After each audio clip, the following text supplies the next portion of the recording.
வருஷனத்துக்கு ஸ்தோத்திரம். என் பேர் ஏஞ்சல். நான் பிஎட் முடிச்சு 7 இயர்ஸ் ஆகுது. உண்மையாகவே ஒரு நல்ல ஒரு கவர்மெண்ட் ஸ்கூலில் நான் வேலைக்காக அநேக நாள் பிரயாசப்பட்டேன். இங்கே ஒரு சாட்சி சொல்லும் போது ஆண்டவர்கிட்ட சொல்ல, ஏசப்பா நான் எப்போ ஏசப்பா இந்த இடத்துல நின்று சாட்சி சொல்ல போகிறேன்னு போன மாதம் ஐயா கிட்ட நான் ஜெபம் பண்ண. ஐயா ஒரு மங்கள வார்த்தை சொன்னார், இதோ மகளே திறந்த வாசல் உனக்கு முன்பாக வைத்திருக்கிறேன்னு. அந்த வார்த்தையை நான் வச்சு 2 நாள் தான் ஜெபம் பண்ணேன். 3ஆவது நாள் அந்த ஸ்கூல்லேருந்து எனக்கு ஒரு ஃபோன் கால் வந்து, ஏசப்பா எனக்கு ஒரு நல்ல ஒரு வேலையை கொடுத்தாங்க. ஏசப்பாவுக்கு நான் ரொம்ப கொடான கொடி நன்றி செலுத்துறேன். மகன் அருள்ராஜ் வந்து சென்னையில் வீடு கட்டி கொண்டிருக்கிறான். கட்டி கொண்டிருக்கும்போது திடீரென்று பண கஷ்டம் ஏற்பட்டது. அவனுக்கு ஒருத்தர் நிறைய பணம் கொடுக்க வேண்டியது இருந்தது. அது கேட்டால் இந்த மாதம் தரேன் அடுத்த மாதம் தரேன்னு சொல்லி கொண்டு 6 மாதமாக கொடுக்கவே இல்லை. நான் அப்போ என்னிடத்தில் வந்து மிகவும் வேதனைப்பட்டான். நான் சொன்னேன், நான் அன்பரின் பாதத்தில் பொருத்தனை பண்ணி சாட்சி சொல்லுகிறேன், கண்டிப்பாக உனக்கு கிடைக்கும் என்று ஆகஸ்ட் மாதம் சொன்னேன். செப்டம்பர் 3ஆம் தேதி கொண்டாந்து பாதி பணத்தை அவரே கொடுத்து விட்டார். மீதி பணத்தை அடுத்த மாதம் தருவதாக கூறியிருக்கிறார். கர்த்தருக்கு கூடாகோடி ஸ்தோத்திரம். நன்றி. கர்த்தருடைய பரிசு நாமத்துக்கு ஸ்தோத்திரம். கடந்த வருடம் எங்கள் மகளுக்கு திருமணம் நடந்தது. நான் ஒரு மாதமும் அன்பரின் பாதத்தில் வந்து ஜெபம் பண்ணுவேன். அப்போ ஜெபம் பண்ணது எங்கள் பொண்ணுக்கு ஆண்டவர் ஐயா சொன்னார், ஐயா ஒரு நல்ல ஒரு குழந்தை பிறக்கணுன்னு, அருமையான ஒரு ஆண் குழந்தை பிறக்குமான்னு சொன்னார். கர்த்தருக்கு கொடான கொடி ஸ்தோத்திரம். 2வது எங்கள் கணவர் வந்து ரட்சிக்கப்படாது இருந்தார். ஐயா கிட்ட வந்து ஜெபம் பண்ணுவேன் மாதந்தோறும். எங்கள் கணவர் ரட்சிக்கப்பட்டார். பரிசுத்த நாமத்திற்கு ஸ்தோத்திரம். குடுவாஞ்சேரியிலேருந்து வரோம். ஆக்சுவலாக நான் சென்னையில் ஒரு ப்ரைவேட் பேங்க்கில் ஒர்க் பண்ணிகிட்ருக்கேன். எங்களோட நேட்டிவ் தூத்துக்குடி. ஸோ நாங்கள் தூத்துக்குடிக்கு மூவ் ஆகிறதுக்கு நாங்கள் இன்னொரு பேங்க்கில் ட்ரை பண்ணிகிட்டு இருந்தேன். ஸோ ஜூலை மந்தில் இன்டர்வியூ அட்டன் பண்ணேன். அவங்களும் செலக்ட் பண்ணிட்டாங்க. ஹெச்ஆர்ட்ட இருந்து டாக்குமெண்டேஷன் மெயில் எல்லாமே எனக்கு வந்துருந்துச்சு. பட் அதுக்கப்புறம் எந்த ஒரு மூவ்மெண்ட்டும் இல்லை, அப்படியே ஹோல்ட் ஆகி நின்றுச்சு. ஸோ அதே பாரத்தோடு தான் நாங்கள் ஆகஸ்ட் மாதம் ஆறுதலை தேடி ஒரு நாளில் வந்து நாங்கள் ஜெபித்தோம்.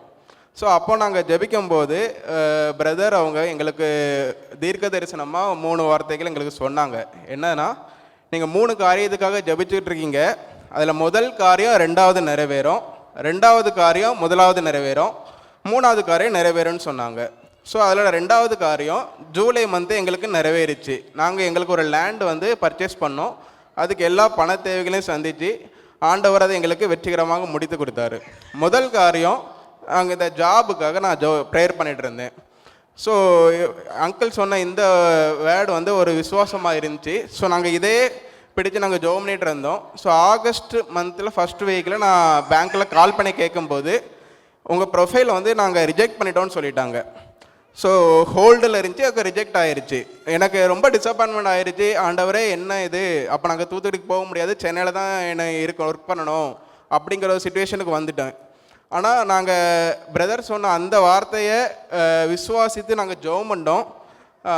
ஆகஸ்ட் 30ஆம் தேதி அதுக்கு பதிலாக இன்னொரு கேண்டிடேட்டை எடுத்துட்டாங்க. இன்னொரு கேண்டிடேட்டை எடுத்து அவருக்கு ஆஃபர் லெட்டர்லாம் ரிலீஸ் பண்ணிட்டாங்க. ஸோ எனக்கு டோட்டலாக எல்லா நம்பிக்கையும் போயிடுச்சு.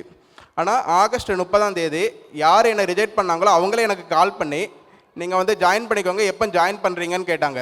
போன வாரம் லாஸ்ட் வீக்கில் ஹெச்ஆரோட டாக்குமெண்டேஷன் எல்லாம் முடிஞ்சு நேற்று தான் எனக்கு ஆஃபர் லெட்டர் எல்லாமே ரிலீஸ் பண்ணாங்க. அதுவும் நல்ல கிரேடு, நல்ல உயர்ந்த சம்பளத்தோட எனக்கு தூத்துக்குடிக்கே எனக்கு கிடைக்கிறதுக்கு ஆண்டவர் வந்து எனக்கு உதவி பண்ணியிருக்காரு. ஸோ இந்த அற்புதத்தை அதிசயத்தை செஞ்ச கர்த்தருக்கு கோடான கொடி ஸ்தோத்திரம். தேங்க்யூ. கர்த்தருக்கு ஸ்தோத்திரம். போன மாதம் நாங்கள் கரூர்லேருந்து வந்திருந்தோம். எங்கள் பையனுக்கு 5 வருஷமாக படிச்சுக்கிட்டு இருந்தான், வேலை கிடைக்கல. நானும் கர்த்தர்கிட்ட ரொம்ப ப்ரேயர் பண்ணிக்கிட்டே இருந்தேன். ஐயாக்கிட்ட போன மாதம் வந்து சொல்லிவிட்டு ப்ரேயர் பண்ணிட்டு போனேன். ஏசப்பா என் பிள்ளைக்கு வேலை கொடுக்கணும். ஒவ்வொரு நாளும் அழுது நான் கேட்டேன். எனக்கு என் பிள்ளைங்க 2 பேர்த்துக்குமே ஐடியில் வேலை கிடச்சிருச்சு. 2 பேர்த்துக்குமே 5 வருஷமாக நான் ரொம்ப வேதனைப்பட்டு இருந்தேன். இந்த வேலை கிடைக்கிறதுக்காக என் தங்கச்சி வீட்டில் வந்து நாங்கள் இருந்து இந்த ஜபத்துக்கு கூட்டிக்கிட்டு வந்திருந்தாங்க. ஐயாவோட ப்ரேயருக்கு போனால் ஐயா சொன்னார், உனக்கு கண்டிப்பாக வேலை கிடைக்கும்னு சொன்னார். ஐயா சொன்ன வார்த்தையின்படியே ஆண்டவர் எனக்கு என் பையனுங்களுக்கு வேலை கிடைச்சி.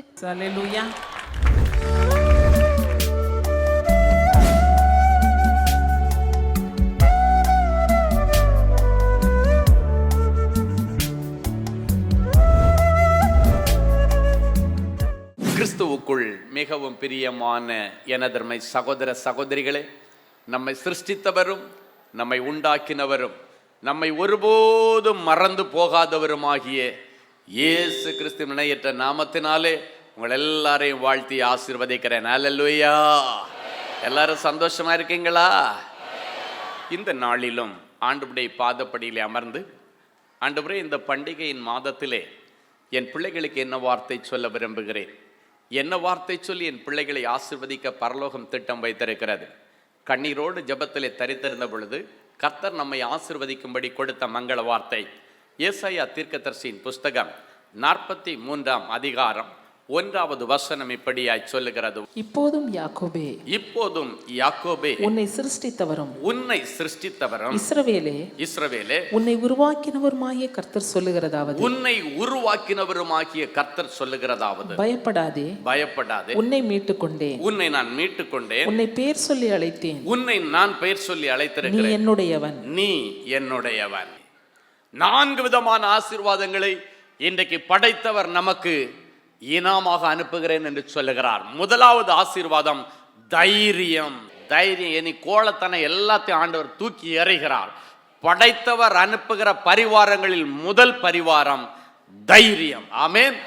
வாசிக்கலாம். லூக்கா எழுதின சுவிசேஷம் 2ஆம் அதிகாரம் 10வது வசனம். தேவதூதன் அவர்களை நோக்கி பயப்படாதிருங்கள், இதோ எல்லா ஜனத்திற்கும் மிகுந்த சந்தோஷத்தை உண்டாக்கும் நற்செய்தியை உங்களுக்கு அறிவிக்கிறேன். இன்று கர்த்தராகிய கிறிஸ்து என்னும் இரட்சகர், இன்றைக்கு கர்த்தராகிய கிறிஸ்து என்னும் இரட்சகர் உங்களுக்கு தாவீதின் ஊரிலே பிறந்திருக்கிறார். உங்களுக்காக தாவீதின் ஊரிலே பிறந்திருக்கிறார். இன்றைக்கு ஆண்டவர் உங்களை பார்த்து சொல்றாரு, இயேசு கிறிஸ்து இந்த பூமியில பிறந்த உடனடியாக தேவதூதன் மூலமாக முதலாவது சந்தித்த அந்த மெய்ப்பர்களுக்கு சொன்ன முதல் ஆசீர்வாதம் தைரியம். பயப்படாதீங்க. இயேசு பிறப்பில ஆண்டவர் கொடுக்கிற முதல் ஆசீர்வாதம் பயத்தை நீக்கி தைரியம். சிங்கத்தை போல தேவனுடைய பிள்ளைகள் தைரியம் உள்ளவர்களாய் இருக்க வேண்டும். இனிமேல் மரணத்தை கண்டு யாரும் பயப்படக்கூடாது, வியாதியை கண்டு பயப்படக்கூடாது, சரீரத்தில் எந்த உறுப்பு பழுதடைஞ்சிருக்கிற பயப்படக்கூடாது. தைரியமாக அவற்றை ஆண்டவருடைய கிருபையினாலே மேற்கொள்ளுகிற பிள்ளைகளாக ஆண்டவர் இன்றைக்கு உங்களை அபிஷேகம் பண்ணுகிறார். கோழைத்தனத்தின் ஆவியை அல்ல, தைரியத்தின் ஆவியை பெற்றிருக்கிறீர்கள். ஹல்லேலூயா. பயப்படாதிருங்கள். எல்லா ஜனங்களுக்கும் மிகுந்த சந்தோஷத்தை அளிக்கக்கூடிய நற்செய்தியின் மாதம். இன்றைக்கு உங்களுடைய குடும்பத்தில் இருக்கிற எல்லாருக்கும் நல்ல செய்தி வருகிற நற்செய்தியின் மாதம். 5 வருஷத்துக்கு முன்னால நம்முடைய இதே கிறிஸ்மஸ் பண்டிகை நடந்துட்டு இருக்கு. இவருடைய சாட்சி என்ன தெரியுமா? அவங்க அம்மா அப்பாவுக்கு திருமணமாகி கிட்டத்தட்ட 5 வருஷம் குழந்தை இல்லாமல் இருந்துச்சு. அப்போ 5 வருஷத்துக்கு முன்னால் இதே மாதிரி கிறிஸ்மஸ் பண்டிகை நாளில் இவங்க அம்மாவை வந்து மாதாவா பிள்ளைத்தாச்சி, அதாவது மதர் மேரியா வந்து என்னுடைய மனைவி வயிற்றில் தலையணை எல்லாம் வச்சு அப்படியே நிறை மாத கற்பனையாக ரெடி பண்ணி வச்சுருக்காங்க. நம்ம சென்ட் பீட்டர்ஸில் மீட்டிங் நடந்துன்னு நினைக்கிறோம். ஒரு 5 வருஷம் இருக்கும். அப்போ அதுக்கு முன்னால் 5 வருஷம் குழந்தை கிடையாது. பண்டிகை தொடங்குறதுக்கு முன்னால் மெர்லினை பார்த்து சொன்னேன், மெர்லின், இந்த வருஷம் நீ டூப்ளிகேட் மாதா, அடுத்த வருஷம் இந்த நேரத்தில் நீ ஒரிஜினல் மாதா. அன்னைக்கு தலையணை எல்லாம் வச்சு கட்டி அதுக்கப்புறம் ஜனவரி மாதத்தில் ஆண்டவர் சொன்னார், உன்னை இந்த வருஷத்துல சந்தோஷமான பிள்ளைத்தாட்சியாக்கி மகிழ்ச்சியாய் குடியிருக்க பண்ணுவேன். அல்லேலூயா. அதே மாசத்துல அவ கன்சீவ் ஆகி இன்னைக்கு பாருங்க, எனக்கு ரொம்ப பிடிக்கும் அவளை. அவள் பேச்சு, செய்கை, அவளுடைய ஆக்ஷன் எல்லாம் பார்த்தீங்கன்னா பயங்கர ஆச்சரியமா இருக்கும். ஏன்னா நம்முடைய பண்டிகை கால கொண்டாட்டத்தின் நற்செய்தியின் பிள்ளை. அல்லேலூயா. இன்னைக்கு ஆண்டவர் உங்களை பார்த்து சொல்றாரு, உங்க எல்லாருக்கும் இன்னைக்கு மிகுந்த சந்தோஷத்தை அளிக்கக்கூடிய நற்செய்தி. ஆமென். கர்த்தராகி இயேசு கிறிஸ்து 2000 வருஷங்களுக்கு முன்னாக பெத்லகேமில் பிறந்தார். இன்றைக்கு உங்க ஒவ்வொருடைய இருதயத்தில் இயேசு பிறக்க விரும்புகிறார். இயேசு உன் இருதயத்தில் பிறந்தா உன் கற்பத்தில் குழந்தை தங்கும். இன்னைக்கு இயேசு உன் உள்ளத்திலே பிறக்க வேண்டும். இயேசுனுடைய வாழ்க்கையில இடைப்பட வேண்டும். இயேசு கிறிஸ்துவனுடைய வாழ்க்கையில பிறக்கிறது தான் உண்மையான கிறிஸ்துமஸ் பண்டிகை. அந்த இயேசு கிறிஸ்துவனுடைய இருதயத்தில் நீங்க சுமக்கிறது தான் உண்மையான கிறிஸ்துமஸ் பண்டிகை. வசனம் சொல்லுகிறது, பயப்படாதீங்க, தைரியமா இருங்க. அப்படின்னா என்ன அர்த்தம் தெரியுமா? திடீர்னு தேவதூதம் வந்து நின்ன உடனடியாக பயந்துட்டாங்க. எல்லா மேய்ப்பர்கள் உட்கார்ந்து ராத்திரி குளிர் காஞ்சிட்டு இருக்கிறாங்க, மந்தைகளை காத்துட்டு இருக்கிறாங்க. திடீர்னு அந்த இடத்துல வந்து தேவதூதர்கள் இறங்கின உடனே ஒரே பயம். அப்பதான் அவங்க சொல்றாங்க, பயப்படுறதுக்கு உள்ள விஷயத்தை நான் சொல்ல வரல, தைரியமா இருங்க, நல்ல செய்தியை சொல்ல வந்திருக்கிறேன். இன்னைக்கு திடீர்னு சிலருக்கு பார்த்தீங்கன்னா 12 மணிக்கு ஃபோன் வந்தாச்சுல கிட்டுக்கிட்டுன்னு கை ஆடிட்டே தான் போய் ஃபோன் எடுப்பாங்க. என்ன வரப்போகுதோ, என்ன செய்தியோ, எங்கேருந்து வருதோ, பிள்ளைகிட்டேருந்து வருதோ, புருஷங்கிட்டேருந்து வருதோ பயந்துகிட்டு எடுப்பாங்க. ஆனால் பார்த்தா நல்ல செய்தியாக இருக்கும். ஹல்லேலூயா! தைரியமாயிருங்கள். ஆண்டவருடைய பிள்ளைகளுக்குள்ளால் இன்னைக்கு ஒரு பெரிய தைரியத்தை ஆண்டவர் வைக்கிறார். எதையும் ஃபேஸ் பண்ண தேவனுடைய பிள்ளைகளுக்கு தைரியம் வேணும். ஆண்டவருடைய பிள்ளைகள் கோழைத்தனத்தின் ஆவியோடு இருக்கக்கூடாது, தைரியத்தின் ஆவியோடு இருக்க வேண்டும். பிரச்சனைகள் இந்த உலகத்திலே வரும், அதை ஃபேஸ் பண்றதுக்கு தேவ கிருபையை உங்களுக்கு கொடுத்திருக்கிறார். அந்த பிரச்சனையை தாங்கக்கூடிய பலனையும் அதிலிருந்து தப்பித்து வரக்கூடிய வழியையும் ஆண்டவர் உங்களுக்காக வைத்திருக்கிறார். என் அன்பு சகோதரனே, சகோதரியே, இன்னைக்கு ஆண்டவர் இந்த மாசத்துல நிறைய பேருக்கு நல்ல செய்திகள், நற்செய்தி, உங்க குடும்பத்திற்கு நற்செய்தி. அப்படின்னா என்ன அர்த்தம்னா, நடக்காத கல்யாணம் எல்லாம் நடக்க ஆண்டவர் இப்பொழுதே தேவதூதர்களை அனுப்பிட்டார். ஆமென். ஆமா, நிறைய எலியேசர்கள் புறப்பட்டு போயாச்சு, அற்புதங்களை நடப்பிக்கிறதுக்காக, வரன்களை கொண்டு வருவதற்காக, பிள்ளைகளுடைய திருமணங்களை நிறைவேற்றி கொடுப்பதற்காக ஆண்டவர் இன்றைக்கு தேவதூதர்களை உங்களுக்காக அனுப்பி இருக்கிறார். அல்லேலூயா! என் அன்பு சகோதரனே, சகோதரியே, இன்னைக்கு ஆண்டவர் உங்களை பார்த்து சொல்றாரு, என்ன நற்செய்தி எதிர்பார்த்துட்டு வந்திருக்கிறீங்க? நிறைய பேர், ஐயா என் குடும்பத்தில் ஒரு நல்ல காரியம் நடக்கணும், என் பிள்ளை வயசுக்கு வரல, என் பிள்ளை வயசுக்கு வரணும், ஆசையோடு வந்திருக்கிறீங்களா? ஆண்டவர் செய்வார். நற்செய்தியின் மாதம். பிள்ளைக்கு இத்தனை வயசாச்சு, இன்னும் என் பிள்ளை பெரிய மனுஷி ஆகலை, கண்ணீரோடு வந்திருக்கிறீங்களா? எல்லா ஜனத்திற்கும் மிகுந்த சந்தோஷத்தை அளிக்கக்கூடிய நற்செய்தி ஆண்டவர் சொல்லுகிறார். உன்னுடைய பிள்ளை பூ பூத்து காய் காய்த்து வாதும பழங்களை கொடுப்பாள். ஹல்லேலூயா! காலகாலத்தில் நடக்க வேண்டிய கல்யாணம் பிள்ளைக்கு நடக்கலைன்னு வேதனையோடு வந்திருக்கிறீங்களா? என் இயேசு சொல்லுகிறார், நற்செய்தியின் மாதம் எல்லாருக்கும் மிகுந்த சந்தோஷத்தை கொடுக்கக்கூடிய நல்ல செய்தி ஆண்டவர் உங்களுக்கு கொடுக்க போகிறார். அல்லேலூயா! நடக்காத திருமணங்கள், நடக்காத சொந்த வீடு, பால் காய்ப்புகள் எல்லாத்தையும் ஆண்டவர் தருவார். நிறைய பேர் எனக்கு ஒரு சொந்த வீடு வேணும், இந்த டிசம்பர் மாதத்தில் எனக்கு ஒரு வீட்டுக்கான வழி ஆண்டவர் திறந்தா நல்லா இருக்குன்னு சொல்லி நிறைய பேர் எதிர்பார்ப்போடு வந்திருக்கிறீங்க. சாதாரணமான சந்தோஷம் அல்ல, மிகுந்த சந்தோஷத்தை உண்டாக்கும் நற்செய்தி. இயேசு கிறிஸ்து இந்த பூமியில் பிறந்தது மிகுந்த சந்தோஷத்தை கொடுக்குதான். இந்த உலகத்தில் ஒரு தாய் எப்போ ரொம்ப சந்தோஷமா இருக்கிறான்னு கேட்டிங்கன்னா, எப்போ அவளுடைய கையில் ஒரு அழகான குழந்தை ஆண்டவர் கொடுக்கிறாரோ அந்த நேரத்தில் அவள் தாய்மை அடைகிற நேரத்தில் கிடைக்கிற சந்தோஷத்திற்கு அளவே இல்லை. இன்னைக்கு அந்த சந்தோஷத்திற்காக நிறைய பேர் ஏங்கி கொண்டு வந்திருக்கிறீர்கள். உங்களுடைய சரீரத்தில் இருக்கிற பலவீனங்களை குறித்து கவலைப்படாதிருங்கள். தைராய்டை பற்றி கவலைப்படாதீங்க, யூட்ரஸ்ல கட்டி இருக்கு கவலைப்படாதீங்க, யூட்ரஸ்ல டியூப் அடைச்சிருக்கு கவலைப்படாதீங்க. டாக்டர் என்ன தெரியுமா சொன்னாங்க? கேரிஸ்க்கு அம்மாவுக்கு உன்னுடைய டியூப்ல அடைப்பு இருக்கு, சான்ஸ் இல்லை, அவ்வளோ மிரக்கிள் பேபி. அவங்க அப்பா வந்து எனக்கு வரைபடம் போட்டு காமிச்சார். இந்த பிள்ளை கன்சீவ் ஆனதுக்கு பிறகு பயங்கர ஆச்சரியம். கருப்பை 2 இருக்குல்ல, இந்த கருப்பையில் பிளாக் இருக்கு, இந்த கருப்பை சரியா இருக்கு. ஆனால் பிளாக் இருக்கிற இடத்துல தான் எக்கெல்லாம் கரெக்டாக ஃபார்ம் ஆகிட்டு இருக்கு. அதுக்கப்புறம் குழந்தை கன்சீவ் ஆனதும் பிளாக் இருந்தபடி இருக்குது, ஆனால் குழந்தை கன்சீவ் ஆயிடுச்சு. அதிசயம். நற்செய்தியின் மாதம். துற்செய்திகள் கேட்ட நாட்களுக்கு முடிவை ஆண்டவர் கொண்டு வர விரும்புகிறார். வெளி தேசத்தில் புருஷன் வேலைக்கு போயிருக்கலாம், வேலை இன்னைக்கு கிடைக்கலன்னு வந்திருக்கலாம், பிள்ளை வேலைக்கு போயிருக்கலாம், பிள்ளை இன்னும் வேலை கிடைக்கலன்னு வந்திருக்கலாம். என் இயேசு சொல்கிறார், இது நற்செய்தியின் மாதம். ஆண்டவர் உங்களுக்கு நல்ல செய்தியை கொடுக்கிற மாதம். ஆண்டவர் உங்களுக்கு நல்ல செய்தியை கொடுக்கும்படிக்கு உங்கள் மத்தியில் எழுந்தருளி நிற்கிறார். ஹல்லேலூயா! ஏசாயா 43:5-6 இப்படியாய் சொல்லுகிறது, பயப்படாதே, நான் உன்னோடே இருக்கிறேன்.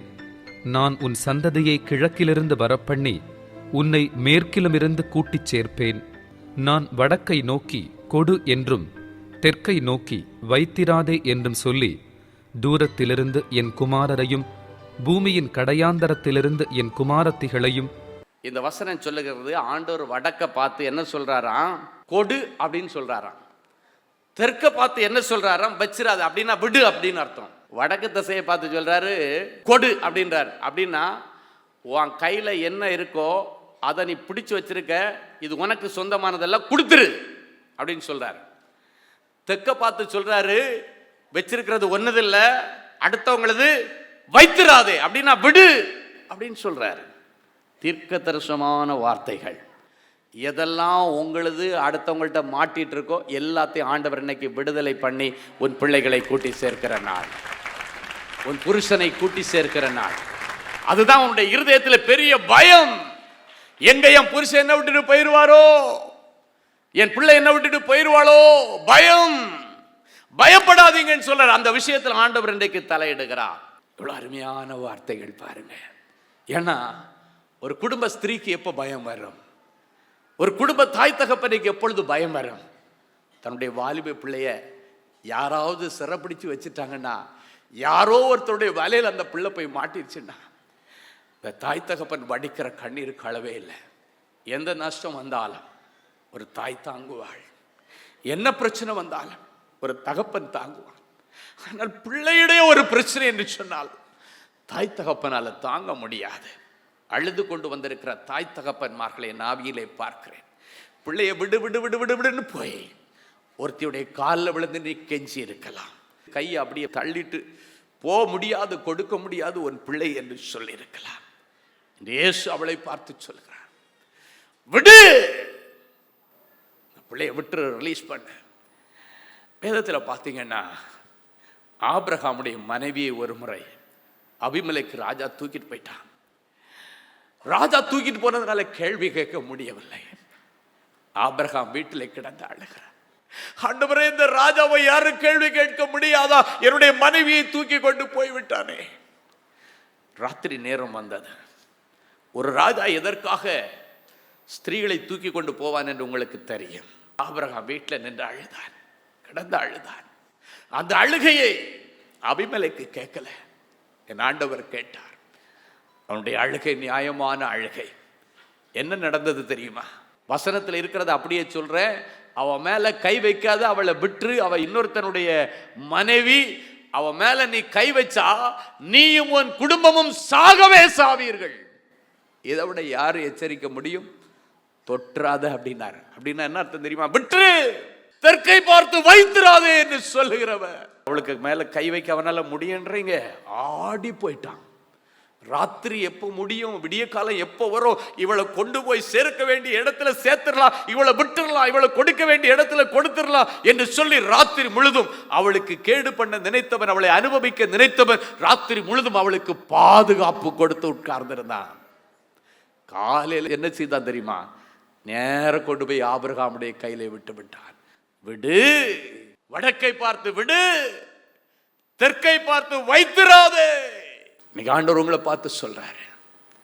நிறைய தாய் தகப்பன்மார் செய்யற சில தவறு என்னன்னா, புள்ள விரும்பி வந்துட்டான்னா, ஏதோ ஒரு பொண்ணை கடத்திக்கிட்டு வந்துட்டான்னா, புள்ள ஆசைப்பட்டுட்டான் அப்படின்னு தூக்கி உள்ள வச்சிடுறாங்க. அந்த தாயின் தகப்பன் அங்கே எவ்வளோ ரத்த கண்ணீர் வடிப்பாரு, எவ்வளோ துடி துடிப்பாங்க. பேரண்ட்ஸே இன்னைக்கு நிறைய பேர் நினைச்சு பார்க்கறதில்ல. ஒரு வாலிப பிள்ளை வீட்டை விட்டு வெளியே போயிடுச்சு, நைட்டு வீட்டுக்கு வரலன்னு அந்த தாயின் தகப்பன் எப்படி துடிப்பாங்கன்னு அவங்களுக்கு தான் தெரியும். அப்படிப்பட்ட சூழ்நிலையில் உங்கள் பிள்ளைகள் யாரையாவது கூட்டு வந்தா அவர்களை விடு என்று சொல்லுகிறார், வைத்திராதே என்று சொல்லுகிறார். கிழக்கை பார்த்து விட்டு, வடக்கை பார்த்து கொடுத்துரு, தெற்கை பார்த்து இந்த பொல்லாப்பு உனக்கு வேண்டாம் மகனே என்று நாலா திசைகளிலும் என் ஆண்டவர் பேசுகிற சத்தத்தை என் செவிகளிலே நான் கேட்கிறேன். அப்படிப்பட்ட சூழ்நிலையில் என்னைக்கு அழுது கொண்டு வந்திருக்கு. என் புருஷனை தானே நான் கேட்கிறேன் ஐயா, என் புருஷனை பிடிச்சு வச்சிருக்கிறாளே, என் வீட்டுக்கு அனுப்ப மாட்டேன்றாளே, என் புருஷனை வீட்டுல பிடிச்சு வச்சுட்டு குடியிருக்கிற வீட்டை கேட்டு கொண்டு இருக்கிறாளே, என் பையனை பிடிச்சு வச்சிருக்கிறாளே, என் மகளை பிடிச்சு வச்சிருக்கிறாளே. வேதனையின் கண்ணீர். யார் யார் சிறையிருப்பில் இருக்கிறார்களோ விடுதலை செய்ய தேவதூதர்களை அனுப்பிவிட்டார். இங்க விடு என்று சொல்லுகிற நேரத்திலே, வைத்திராதே என்று சொல்லுகிற நேரத்திலே ஆட்டம் கொடுக்கிறது. உங்கள் பிள்ளைகளை கூட்டி சேர்க்கிற ஆண்டவர். பயப்படாதீங்க. இந்த வசனம் சொல்லுகிறது, உன்னோட இருந்து உன் சந்ததியை கிழக்கில் இருந்து நான் வரவழைப்பேன், உன்னை மேற்கிலிருந்து கூட்டி சேர்ப்பேன். பண்டிகை காலங்களில் ஆவது என் பிள்ளை திரும்பி வந்துட மாட்டானா? ஜெயிலில் இருக்கிற என் பிள்ளைக்கு ஜாமீன் கிடைக்காதா? அடைபட்டு கிடக்கிற என்னுடைய பிள்ளைய வெளியே அனுப்ப மாட்டாங்களா? மென்டல் ஹாஸ்பிட்டல் வச்சிருக்கிற என் பிள்ளை புத்தி தெளிந்து இந்த பண்டிகை நாட்கள்ல வரமாட்டாரா? என் பிள்ளையோட கிறிஸ்துமஸ் கொண்டாட ஆசையா இருக்கு. இந்த வருஷம் என் புருஷனோட கிறிஸ்துமஸ் கொண்டாட ஆசையா இருக்கு. வேதனையோடு வந்திருக்கிற பிள்ளைகளே, இயேசு கூட்டி சேர்க்கிறவர், வரவழைக்கிறவர். உன்னுடைய ரத்த கண்ணீர் யாருக்கு புரியுதோ புரியலையோ, இயேசுவுக்கு புரியும். பிரிவினை நாவிகளை ஆண்டவர் வெளியேற்றி கொண்டிருக்கிறார். யோசேப்பு மரியாளை ரகசியமாக விலக்கிவிட தீர்மானித்தார், பிரித்து விட நினைத்தார். ஆண்டவர் நேரடியாக ஒரு தூதனை யோசேப்பினிடத்தில் அனுப்பி, உன் மனைவியை சேர்த்துக்கொள்ள ஐயப்படாதே, அவளை சேர்த்துக்கொள், அவன் விடுவதற்கு இருக்கிறார், ஆனால் சேர்த்துக்கொள் என்று ஆண்டவர் சொல்கிறார். சேர்க்க வேண்டியதை சேர்க்கவும், விட வேண்டியதை விடவும் கர்த்தர் இன்றைக்கு உனக்கு அனுக்கிரகம் பண்ணுவார். அதற்காக தூதர்கள் புறப்பட்டு போய்விட்டார்கள். நீண்ட நாள் உடைய இரத்த கண்ணீருக்கு ஆண்டவர் இன்றைக்கு ஒரு முடிவை கொண்டு வரும்படி யாவருக்கும் ஆண்டவர் இன்றைக்கு ஒரு அற்புதம் செய்வார். அல்லேலூயா. வானத்திற்கும் பூமிக்கும் சகல அதிகாரம் படைத்த எங்கள் நல்ல ஆண்டவரே, கோடி ஸ்தோத்திரங்களப்பா. இந்த நல்ல மனமகிழ்ச்சியின் வேலைக்காக உமக்கு நன்றி, உமக்கு நன்றி. தடைகளை உடைக்கிறவர் இதோ உங்களுக்கு முன்னே போகிறார். வாசலால் உட்பிரவேசித்து கோணல் மாணல்களை செம்மையாக்கி கரடு முரடுகளை சமநிலைப்படுத்தி சமாதானத்திலே நிலைநிறுத்துவார் என்ற வசனத்தின்படியாக என் பிள்ளைகளுடைய வாழ்க்கையில் இருக்கிற எல்லா தடைகளை உடைத்து போடும். இப்பொழுதும் இந்த வார்த்தைகளை கேட்டுக்கொண்டு உம்முடைய பாதப்படியிலே ஜெபத்திற்காக கண்களை மூடி கரங்களை கூப்பி நிற்கிற என் பிள்ளைகள் மேலே ஆண்டவருடைய அனுக்கிரக மழை ஊற்றப்படுவதாக, அன்பு மழை ஊற்றப்படுவதாக, பரலோகத்தின் பொக்கிஷ சாலை இவர்கள் மேலே இறங்கி வருவதாக, இவர்கள் குடும்பத்தில் இறங்கி வருவதாக, போராடுகிற வல்லமைகள் அழிக்கப்பட்டு தேவ அன்பின் அபிஷேகம் என் பிள்ளைகளுக்குள்ளால் திளைக்கும்படி இவர்களை நான் மனதார ஆசீர்வதிக்கிறேன். கணவன் மனைவிக்கு இடையில் இருக்கிற விரிசல்கள் எல்லாம் மாறி கணவன் மனைவிக்குள்ளால் நல்ல அன்பை ஐக்கியத்தையும் தாரும். பெற்றோர்கள் பிள்ளைகளுக்கு இடையில் இருக்கிற எல்லா கோல்டு வார் மறைந்து போகட்டும். மாமனார் மாமியார் மருமகளுக்கு இடையில் இருக்கிற எல்லா உட்பூசல்களுக்கு இன்றைக்கு முடிவு வரட்டும். இந்த குடும்பம் ஒரு குட்டி பரலோகமாய் மாறுவதாக நான் ஆசீர்வதிக்கிறேன். இன்றைக்கு கேட்ட இந்த செய்தியின்படியான ஆசீர்வாதங்கள் எனக்கு கிடைக்காதா, என் பிள்ளைக்கு கிடைக்காதா, என் வாழ்க்கையிலே நிறைவேறாதா என்று ஏங்கி கொண்டிருக்கிற என் பிள்ளைகளுக்கு இதை செவிகள் கேட்க செய்த கிருபைக்காக முதலாவது நன்றி செலுத்துகிறேன். இவர்கள் கேட்ட இந்த வார்த்தைகளின் படியாகவே இவர்களுக்கு ஆக கடவுது என்று இவர்களை நான் ஆசீர்வதித்து ஜெபிக்கிறேன். இந்த ஆசீர்வாதங்கள் எல்லாம் இவருடைய சிரசில் இருந்து ஆமென்றும் ஆமென் என்றும் பலிப்பதாக. இவருடைய குடும்பத்தில் உள்ள எல்லா பஞ்சங்களுக்கு முடிவு வரட்டும். பற்றாக்குறைகளுக்கும் கடன்களுக்கும் இன்றைக்கு விடிவு காலம் வரட்டும். எந்தெந்த பிள்ளைகள் ஒரு ஆசீர்வாதமான வேலைக்காய் காத்திருக்கிறார்களோ நிரந்தர வேலைக்கு வழி திறக்கப்படுவதாக. சொந்த வீடு வாசலுக்காய் காத்திருக்கிற பிள்ளைகளுக்கு வீடு வாசல் கிடைப்பதாக.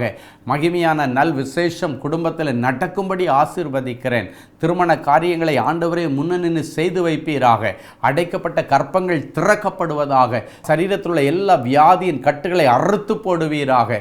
டிவைன் ஹீலிங் என் பிள்ளைகளுக்கு உண்டாகும்படி இவர்களை ஆசீர்வதிக்கிறேன். நீண்ட நாள் இருதயத்திலே காத்திருந்து ஏங்கினவற்றை ஜீவ விருட்சத்தின் கனியைப் போல கொடுக்கிற ஆண்டவர் இவர்கள் ஏங்கினதை இன்றைக்கே இவர்களுக்கு கொடுத்து இவர்களை நீர் கனம் பண்ணும்.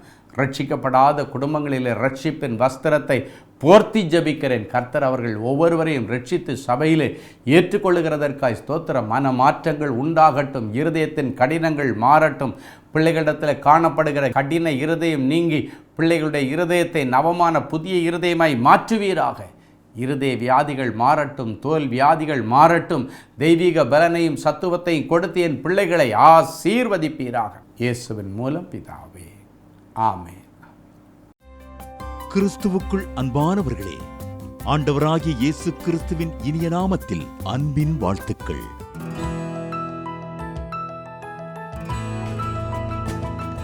எங்களுடைய மார்வெல் திருமண தகவல் மையத்தை ஆன்லைன் சேவை மூலம் உங்களுக்கு அறிமுகப்படுத்துவதில் நாங்கள் மிகுந்த மகிழ்ச்சி அடைகிறோம். எங்களது மார்வெல் திருமண மையம் கிறிஸ்தவ குடும்பத்தில் திருமணத்திற்கு ஆயத்தமாயிருப்பவர்கள் தங்களுக்கு ஏற்ற வாழ்க்கை துணையை தேர்ந்தெடுக்க சிறந்த திருமண சேவை மையமாக இருக்கிறது.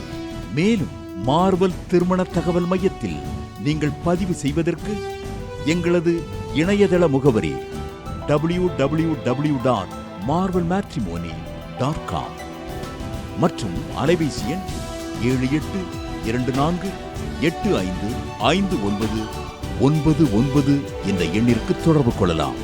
சென்னை, நாகர்கோவில் மற்றும் மும்பை நகரில் உள்ளவர்கள் பதிவு செய்ய விரும்பினால் கீழ்க்கண்ட விலாசங்களில் உள்ள எங்களது அலுவலகங்களோடு தொடர்பு கொள்ளலாம்.